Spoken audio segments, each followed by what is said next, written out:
እርግብ ከዚህ ሀገር መልቀቅ እንዳለባት ለራሷ ተማክራ ከዚህ ሀገር መውጣት አለብኝ ብላ ወስናለች። ተምቹም አሁን ላይ እሷ ትታው እንደማትሄድና እባክሽን ለመጨረሻም ለመጀመሪያም ጊዜ ይቅርታ አድርጊልኝ ብሎ ቢማጸናት እሷ ግን በፍጹም ብለዋለች። ሌላው ሰላም ያናደዳት የእዝራ ነገር እዝራ ያለ ምክንያት ሀናን እየዘጋት እንደሆነ ለሰላምታም እንደማያናግራት ግልጽ አደረገላት። እዝራ የሆነ ችግር ያለበት እንደሆነ ተንግግሩ የተረዳ ነው አንድ ነገር አለ። ምናልባት በሌላ በኩል ሄዶ ጆሮ ከሀና አጠገብ ካያት አስፈራርቶትም ሊሆን ይችላል። ዝም ብሎ ያለ ምክንያት ለሰላምታ እንኳን ሊዘጋት አልቻለም ሀናን። ወይዘሮ ሜላት ለባዩሽ ስትከራከርና ባዩሽ ፖሊስ መያዝ የለበትም ስትል ከርማ፣ አሁን ግን ተምቹ ላይ ሲሆን ተምቹ ሌባ ነው፣ ወንጀለኛ ነው፣ ስለዚህ መታሰር አለበት ብላ እያስፈራራች ነው ያለው። በዚህ ምክንያት አባባ ኖላዊ ያስቆጣቸው ነገር አሉ። ምክንያቱም ተምቹ እንዲያዝ አልፈለጉም። ተምቹን የዛ ጣጣ ውስጥ ያስገቡት እነሱ እንደሆኑ ነግረዋታል። ግን ደግሞ እሷ በአለመያዙ እርግጠኛ አይደለችም። ተምቹ የማይወጣው ጣጣ ውስጥ የገባው በእነሱ ምክንያት እንደሆነም ግልጽ ነው። ሰላም ጤና ይስጥልኝ ውድና የተከበራችሁ የቻናሌ ተከታታዮች እንኳን ደህና መጣችሁ። ቪዲዮን ላይክ በማድረግ ጀምሩት። አባባ ኖላዊን አሁንም ቢሆን መተቸት አላቆመችም ሜላት። ወርቁ ተገኘ ሲባልና እዛ ቤት ውስጥ ተቀምጦ እንደነበረ ሲነገራት አሁንም የሀና አባት እጃቸው እዛ ወርቅ ላይ እንዳለበት ነበር ያሰበችው። በእውነቱ ለመናገር አንቺ እማዬ ያገኘሽውን ሳይሆን ያጣሽውን ነገር እያነሳሽ ነው የምትወቅሺ። ጭራሽ አባባ ኖላዊን ደግሞ አሁን ልተችና ልትወቅሺ ብድጋልሽ ብላ ሰላምን ያናደዳት ነገር ነበር። በእርግጥ ሀና ምንም ማለት አልቻለችም። ምክንያቱም ሀና አሁን ላይ እናቷን ማስቀየም አትፈልግም። እንደ ድሮ ቢሆን ግን አባቷ እንደዚህ ቢባልባት አትፈልግም ነበረ። ታዲያ አባባ ኖላዊ እዚህ ነገር ውስጥ እንደሌሉበት ግልጽ ቢሆንም እንኳን አሁንም ቢሆን ግልጽ እንዲሆንላት ደጋግማ እየጠያየቀች ነው። ሀናን ደግማ ስትጠይቃት እማዬ አንቺን ላስከፋሽ አልፈልግም፣ ግን ደግሞ አባት ይሄን ነገር ያደርጋል ብዬ በፍጹም አላስብም። ምክንያቱም ወርቅ መሆኑን ቢያውቅና ውስጡ ምን እንዳለ ቢያውቅ ኖሮ በፊት ቀድሞ ይነግረኝ ነበረ። እሱ ግን ፖርሳ መሆኑን እንጂ ውስጡ ምን እንዳለ አላወቀም። እኛ ከፍተን ልናየው እንኳን ስንሞክር አይሆንም፣ የሰው ቦርሳ አይፈተሽም። ያ ልጅ በጣም ይፈልገዋል ይህን ቦርሳ፣ ስለዚህ ለባለቤቱ ነው መስጠት ያለብን ብሎ ነግሮናል። ወይዘሮ ሜላት በተዘዋዋሪ ወርቋን ማግኘቷ ማመስገን ሲገባት ጭራሽ አባባ ኖላዊን መተቸት፣ ተምቹንም ለሕግ አሳልፌ እሰጣለሁ፣ በፖሊስ ማስያዝ እፈልጋለሁ ማለቷ አግባብ አይደለም። እሷ ብትረዳውና የነገሯትን ነገር ማመን ብትፈልግ ኖሮ ተምቹ እዛው ቤት የገባውና እርግብን የተጠጋት እነሱ ልከውት እንደሆነ አባባ ኖላዊ በግልጽ አስረድተዋታል። ግን ደግሞ የእሷ ብቻ አይደለም የባዩሽም ተላላኪ ወይም ደግሞ የባዩሽ ተባባሪ ነው ብላ ነው ያሰበችው። እሱ እንዳልሆነ አጎቱም ምስክር ነው። እንደገና ደግሞ ጆሮም የሱ የቅርብ ጓደኛው እንደመሆኑ መረዳት ነበረባት። ታዲያ አሁን ምን ማድረግ እንዳለባት መወሰን ያለባት ይመስላታል። ሀናም በድጋሚ አናግራት ነበር። ይሄ ልጅ ለፖሊስ መሰጠት አለበት፣ ምክንያቱም ይሄ ልጅ የባዩሽ ተባባሪ ነው ብላ ነበር። ሀናም ግን አይ የእሷ ተባባሪ እንዳልሆነ ግልጽ ነው፣ እነሱ እኮ ባዩሽን እንዳሳሰሯት ከዚህ በፊት ነግረዋት ነበር። ባዩሽ ናት ሌባ። ባዩሽና እርግብ አንድ ሲሆኑ ተምቹ እዛ መሀል ላይ የገባው መስቀሉን እሱ ስለሆነ የሰረቀውና መስቀሉን ከሰረቀ በኋላም በተሰጠው ገንዘብ አባባ ኖላዊ በሕክምና ባሉበት ሰዓት ነበረ። ታዲያ ያን ገንዘብ የዋለው ለሕክምና ነው። ምን ያህል የዋህን እንደሆኑ ማወቅ ይቻላል በዚህ ብላ አስረድታ ነበር። ወይዘሮ ሜላት ግን ብዙውን ነገር መረዳት አትፈልግም። እሷ የራሷን እንጂ የምትከተለው አንዳንድ የሰው ሚላትን ባለመስማቷ ብዙ ነገር ታጠፋለች። ለዛም ነው አሁን ላይ ተምቹን የምትፈልገውና የምታሳስረው ከሆነ ጸቡ ከጆሮ ጋር የሚሆን ይመስላል። ጆሮ በምንም ተአምር ተምቹን እንዲነኩበትም ሆነ ምንም እንዲያደርጉበት አይፈልግም። እና ሀና እንዳለችው በጣም ፍቅራቸውም ጸባቸውም ደስ የሚሉ ልጆች ናቸው፣ ይከባበራሉ። በዛ መሀል ደግሞ ፍቅራቸው ምን ያህል ዘለቄታ እንዳለው ያስታውቃል።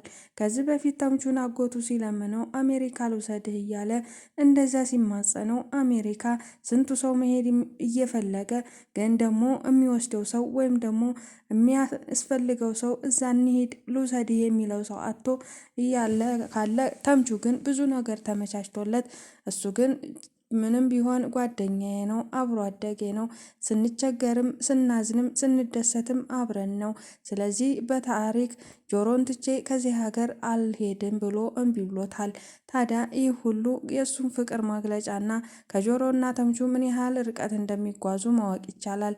እና ጆሮም ቢሆን አሁን ላይ በተምቹ በሚደርሰው ነገር ምንም ቢሆን ማንም ይሁን በቀላሉ የሚፋታቸው አይደለም።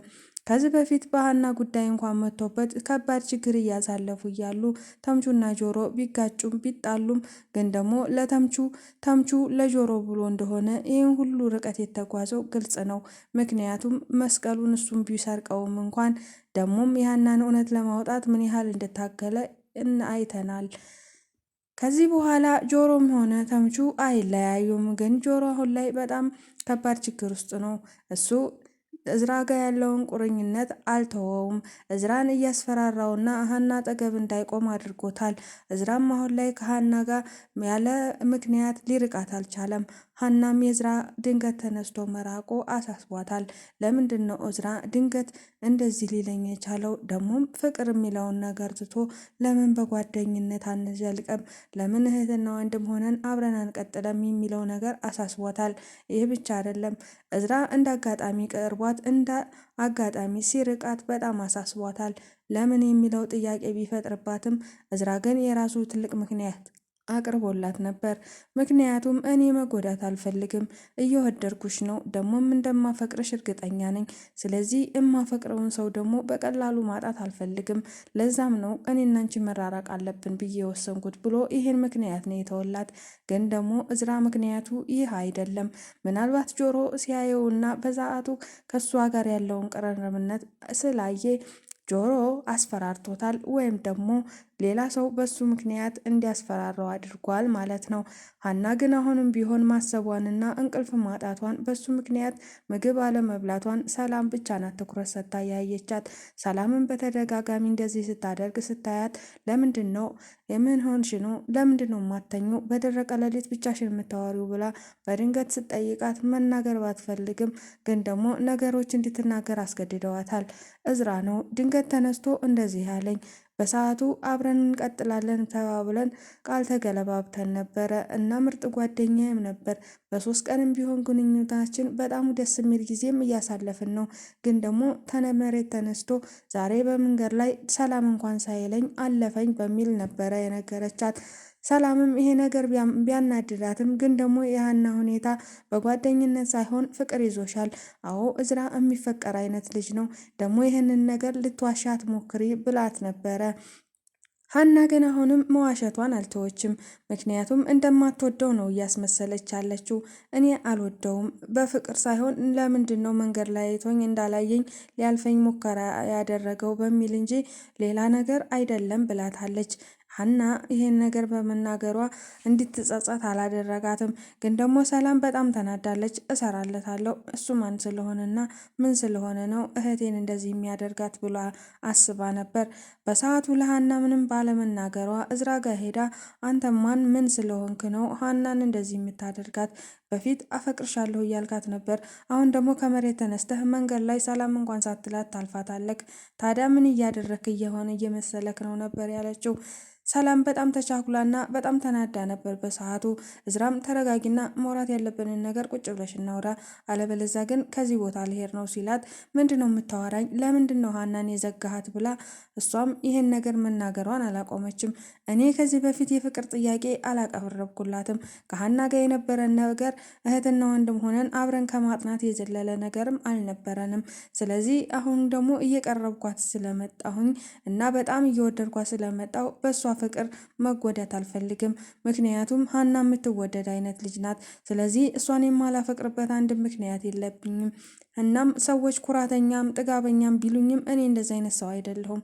ሀናን ላፈቅራት እችላለሁ ብዬ ስለፈራሁኝ ልቤም እሷን ስላለኝ በቃ ከዚህ በኋላ እኔና እሷ መቀራረብ የለብንም። ስለዚህ መራራቅ አለብን ብዬ እሷን በሙሉ ሙሉ ለሙሉ አስረድቻታለሁኝ። አንቺ መተሽ የምደነፊበት ምክንያት አልገባኝም ነበር ያላት። ሰላምም እንደምታፈቅራ ከዚህ በፊት ተናግረሃል ስትለው በፍጹም እኔ የፍቅር ጥያቄ አላቀረብኩም ብሏታል። በእርግጥ እዝራ የፍቅር ጥያቄ ማቅረብ ሳይሆን ሀናን ከዚህ በፊት በተፈጠረው የሆነ ችግር ምክንያት ተቀያይመው ነበር። ይቅርታ አድርገለት በጓደኝነት እንዲቀጥሉ ነበር የተስማሙት። ታዲያ ያ ጓደኝነታቸውም አሁን እስከ ጭራሹም እንዲቀር ነው የጠየቃት። ሀና ይሄ ነገር በጣም አሳስቧታል። ሰላም ምንም ማድረግ አልቻለችም። አሁን ሀናን ያሳሰባት ለምን ከመሬት ተነስቶ እንዲያደረገኝ ሳይሆን እሷም የወደደችውና ያፈቀረችው ይመስላል። ሌላው ተምቹ ነው። ተምቹ ነገሮችን በሙሉ ውስብስብ ብለውበታል። በእርግጥ ወርቁም እንዳለ እንኳን እዛ ቦርሳ ውስጥ አላወቅም ነበር። ሰላምና ሀና ያንን ወርቅ እየፈተሹ ባሉበት ሰዓት በጣም ነበር እሱ ራሱ የደነገጠው። የምን ወርቅ? ከየት የመጣ ወርቅ የሚል ነበረ። እናም በሰዓቱ ከየት አምጥተው ነው? አንተ የእርግብ ጓደኛ ፍቅረኛ አይደለ ወይ? ከዚህ በፊት እኛ ቤት መጥተሃል ብላ ሰላም ስትነግረው በጣም ደንግጦ ሸምጥጧቸው ነበር። ታዲያ ከዛ ከወጣ በኋላ በጣም ብዙ የተወዘጋገበበት ነገር አለ። ያ ወርቅ እንደተሰረቀ ቢያቅም ግን እርግብ እጅ መግባት እንዳለበት ነው ያሰበው። ወርቁ ተመልሶ ሴትየዋ እጅ መግባቱ እሱንም አናዶታል። ምክንያቱም ያ ወርቅ ለእርግብ ምን ያህል ከባድ እንደሆነ ገብቶታል። እርግብም ከዚህ በፊት በተደጋጋሚ ያንን ቦርሳ ካላገኘው ሕይወቴ የሚበላሽ ይመስለኛል፣ ስለዚህ እባክህን ያን ወርቅ አምጣልኝ እያለች በተደጋጋሚ ስትነግረው ነበር። እሱም ያንን ወርቅ ለማምጣትና ያንን ቦርሳ ለመፈለግ ያልወጣበት ያልወረደበት አጋጣሚዎች አልነበሩም። ግን ደግሞ ቦርሳው አንዴ ይዛ አንዴ ይዝህ እያለ እሱም ሊያገኘው ባለመቻሉ ጧት ላይ ደግሞ ይዞት ሊወጣ ያለውን ረስቶት በመውጣቱ በጣም ተጸጽቷል። እናም በመጠጣትና ራሱን በጭስ በመደበቅ ላይ ነው ያለ። ስክር ብሎ ማታ ሲገባ ሁሉንም ነገር ለአባባ ኖላዊ እያስረዳቸው ነበር። አባባ ኖላዊም ነገሩ በሙሉ ውዝግብግብና ስላለባቸው ምንድን ነው የምታወራው አንተ ልጅ? ስለምን ወርቅና ስለምን ቦርሳ ነው የምታወራ? እኔ ምንም አልገባኝም። ለማንኛውም አሁን ና ምግብ ብላና ተኛ። እኔ አልገባኝም ነገሩ። ጠዋት ጤነኛ ስትሆን ነገሩን በሙሉ ታስረዳኛለህ ነበር ያሉት። እሱም ከባድ ጭንቀት ውስጥ እንዳለ ቢረዱም እንኳን ነገሩ በሙሉ አልገባቸውም እና ምንድን ነው የሚያወራው ይሄ ልጅ? አሁንም በቃ የዛች የልጅ ችግር አልለቀቀውም እያሉ ነበር። ተምቹም ጧት በተነሳ ጊዜ መቼ መጥቼ ነው ማለቱ እስከ እንደ ዛሬው አልቀረም። ታዲያ እንዴት መጣሁ ብሎ አባባ ኖላዊን ሲጠይቃቸው አይ እኔ አምጥቼህ ነው አንተ አልመጣህም ብለውት ነበረ። ታዲያ ስለ ወርቅ የምታወራው የምን ወርቅ ነበር ተምቹ ብለው ጠይቀውታል። ተምቹም በጣም ተገራ ተጋባ። እንዴ አውርቻለሁ እንዴ? ምንድን ነው የምን ወርቅ ብሎ ሊሸውዳቸው ሞክሮ ነበር። አባባ ኖላዊ ግን ስለ ወርቅ ስታወራ ነበር። ስለ የት ስለማን ወርቅ ስለምን ቦርሳ እንዳወራህ ሊገባኝ አልቻለም። ማታ ራስህን ስትሃለ። እናም እንደዛ እስክትሆን ድረስ ጥንብት እስክትል የምሰክረው ምን ሆነ ምን ልሆን ብለህ ነው ብለው ቢጠይቁትም በቃ ጠይቁኝ፣ ምንም ነገር አትበሉኝ። እኔ አሁን ያለሁበትን ነገር ማንም ሊረዳኝ አይችልም እና ልሂድ ብሎ ሊነሳ ሲል አይ አሁንም አትሄድም፣ አንደኛ ቁርስ በልተ ነው የምትሄደው፣ ሁለተኛ ስለ ወርቁ ንገረኝ ብለው ጠይቀውት ነበር። እሱም ይሄ ነገር ይፋ ስለወጣና ምንም የሚደበቅ ነገር ስለሌለው ሊነግራቸው ወሰነ። ያ የሀና እናት ወርቅ እርግብ የሰረቀችው ቦርሳ ውስጥ የነበረው የእሷ ቦርሳ ነው ብዬ እዚህ ያስቀመጡት ወርቁ እንዳለ ነበረ። ስለዚህ ሰላምና ሀና ፈተውት እኔ እነሱ ሲያዩት እኔ ድንገት ስመጣ ሰላም እኔን አውቃኛለች። እዛ ቤት የግብ ፍቅረኛ ዘሪሁን ብዬ በተዋወቃቸው ስሜ ያቆኛል እና አንተ ዘሪሁን አይደለ ሆይ የእርግብ ጓደኛ ብላ አለችኝ። በሰዓቱ አፍሬም ደንግጬም ስለነበረ እነሱ ወርቁን እያገላበጡ በነበረበት ሰዓት እኔ ከቤት ለቅቄ ወጥቻለሁ። እናም ይህን የተፈጠረው ፈያው ብሎ ነግሯቸዋል።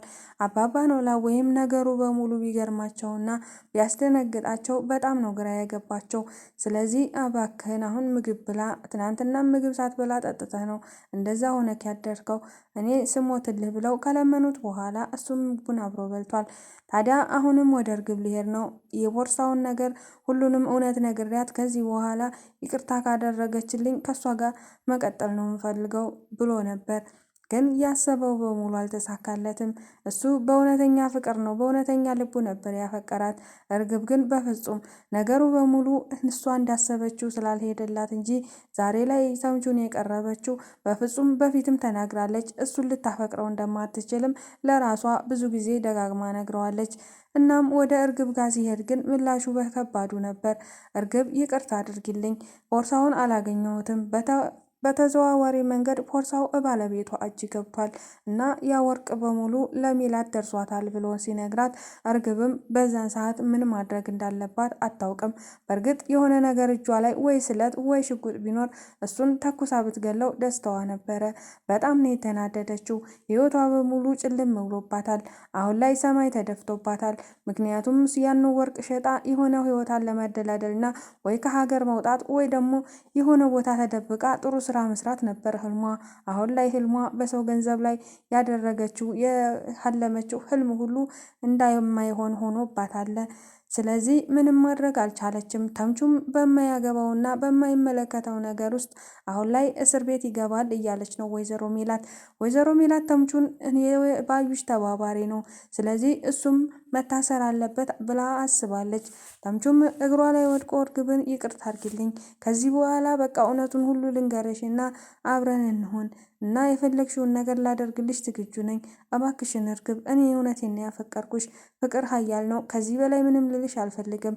ያንን ወርቅ እንዴትም ብዬ እኔ ድጋሜ ሰዎቹ ቤት ገብቼ ሰርቄ አመጣልሻለሁም ብሏት ነበረ። እርግብ ግን ለምን ታዲያ አሁን ሄደህ አታመጣውም ብላ ነበር። ግን ሁሉም ነገር እንደማይሆን ሆነና ተምቹ አሁን ላይ በእርግብ ተስፋ ቆረጠ። ምክንያቱም እርግብም በሱ ላይ ተስፋ ቆርጣለች። ተስፋዋ ሙሉ ለሙሉ እዛ ወርቅ ጋር ነበር ያለው። ግን ደግሞ እንዳሰበችው አልሆነም። ሁሉም ነገር በዚህ አልቋል። እሷም ከዚህ ሀገር መጥፋት እንዳለባት ወስናለች። የዛሬው ቪዲዮ በዚህ ነበር ያለቀው። በቀጣይ ቪዲዮ እስከምንገናኝ ድረስ ቸር ሰንብቱ።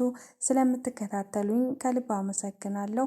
ቪዲዮን ላይክ፣ ሼር፣ ሰብስክራይብ አድርጉ። ከልብ አመሰግናለሁ ውድ የዩቲዩብ ቤተሰቦቼ።